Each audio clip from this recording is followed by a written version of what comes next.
మనం తమిళనాడు చెన్నైలో మనం మెయిన్ బీచ్ ప్రాంతంలో ఉన్నామండి. ఇక్కడ దేవుని యొక్క వాక్యాలు ఒక మాట రాయబడుతుంది.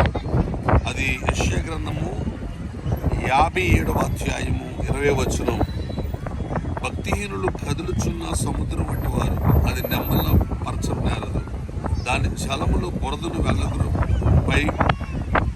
బురదను మైలు వలె పైకి వేయును.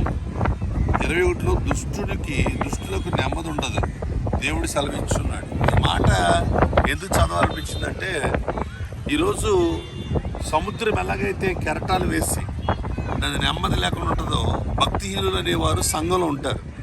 వాళ్ళు ఎప్పుడు నెమ్మది లేకుండా చేస్తారు. మనం భక్తి చేసుకుని వెళ్ళిపోవాలి తప్ప భక్తిహీనులు చూసి మన విశ్వాసాన్ని పాడు చేసుకోకూడదు.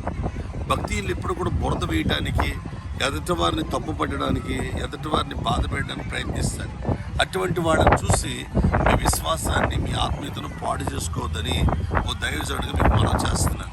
ఈ యొక్క చెన్నై ప్రాంతంలో ఎందుకు పనికిరాని వాళ్ళని సైతం కూడా దేవుడు ఘనంగా వాడుకున్న మహాపట్టణం ఇది.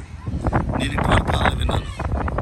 అడుక్కునే ఒక వ్యక్తి ఈరోజు ప్రపంచంలో ఉన్నతమైన సువార్థికుడిగా ఇదే పట్టణంలో ఇప్పటికీ పేరుగాంచి యూట్యూబ్లో చక్కటి పాటలతో దేవుని మహిమపరుస్తున్న వ్యక్తుల గురించి నేను విన్నాను. ఎందుకంటే వాళ్ళు భక్తిహీనుల చోట్ల నీతిగల దేవుణ్ణి చూస్తున్నారు.